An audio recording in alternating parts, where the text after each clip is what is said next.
If you found yourself at this video, then you may be undecided on whether or not you should buy the new game Tales of Kenzera ZAU from the new developer Surgent Studios and published by EA. Tales of Kenzera ZAU retails for about $20 digitally, but as of writing on June 6, 2024, it is currently on sale for just $15. The question is it worth it? Welcome to my review, where we'll cover graphics, gameplay, and story to help you decide if this is the right purchase for you. I will also give a score at the end, but don't take it too seriously. That is based on my personal opinion. You may score it differently. Graphics. Tales of Kenzera ZAU may not have the most photorealistic graphics ever, but in my personal opinion, I don't think that should matter. It's the art style that matters and the care that went into it. And what you'll get is a very visually beautiful game and very impressive lighting. That's what I noticed. A lot of areas are just really well lit, and the use of light in the game and color is just simply really impressive. Seriously, this is like one of the nicest games I've played for $20, and I really just loved how it looked.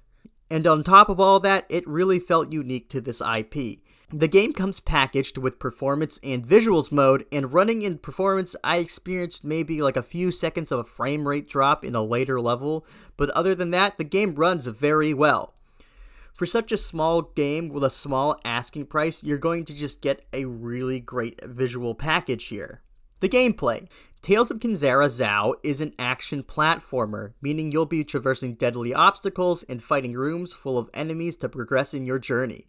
If you like games like Metroid, Super Mario, Castlevania, or even the indie game Celeste, then you're going to enjoy what ZAU has to offer. There will be plenty of cool powers and tools that ZAU can use to traverse levels, like the ability to shatter walls by dashing through them, or slingshotting yourself upward with a hook.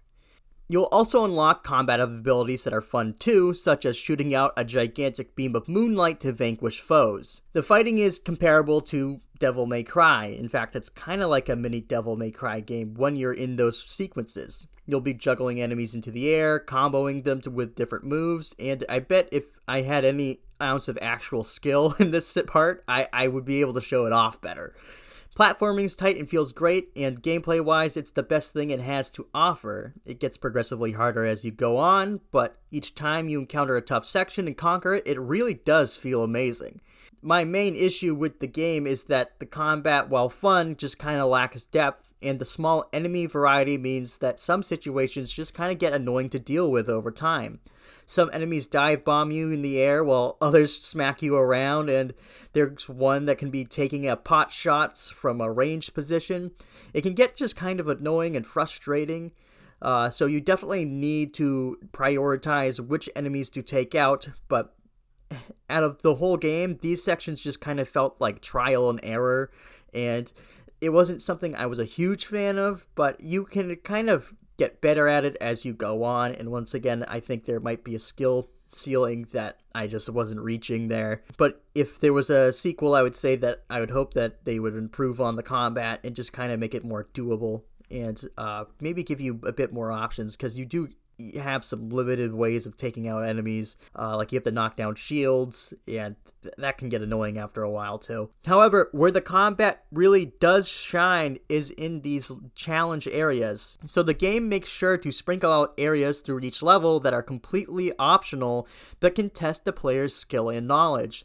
Sometimes the challenge is all about platforming. You'll have to do a stage in one go, and you'll have to use your knowledge of the tools given to you so far to get to the end and get an upgrade for ZAU. Or the other one would be just being thrown in a large arena, and you'll have to fight waves of enemies and use your knowledge in combat to conquer the challenge, and you'll also get a reward and upgrade for ZAU by completing those too.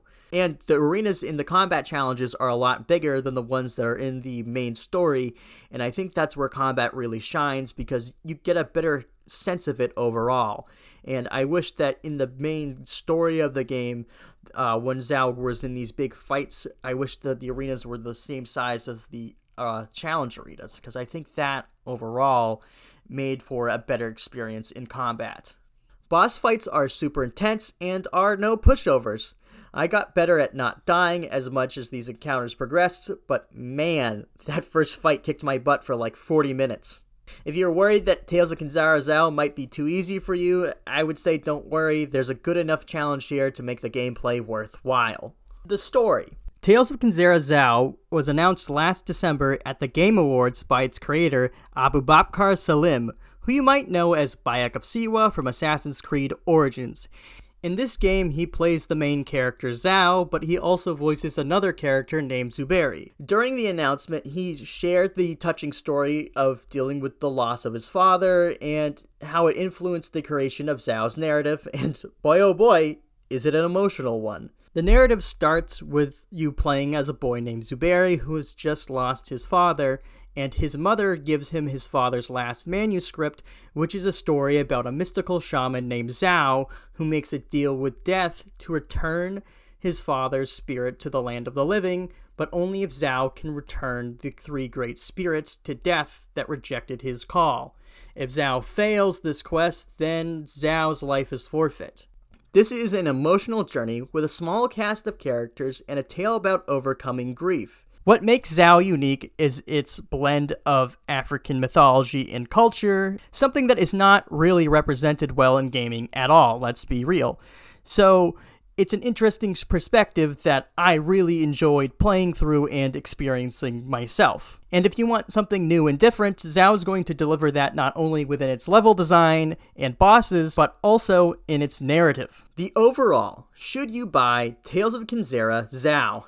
Yes, this game is $20 at most, and even less if you have the EA Play subscription, and like I said earlier, if you're looking on sale, it's probably $15. So it's all around a great deal. Because $15 to $20 for a game that some companies would try to charge $50 for is a steal today. You'll get about 7 to 10 hours of content, so this is a great buy if you like platformers. Supporting games like Tales of Kenzera ZAU is how we get new IPs a chance to thrive. If you want new games with original stories, then I really recommend picking this game up. My final score for Tales of Kenzera ZAU is going to be an 8 out of 10. Hey, thank you so much for watching. If you like what you saw here today, please subscribe. Let me know what you thought down below. And if you have already played Tales of Kenzera, feel free to share your experience as well. And as always, see you in the next video.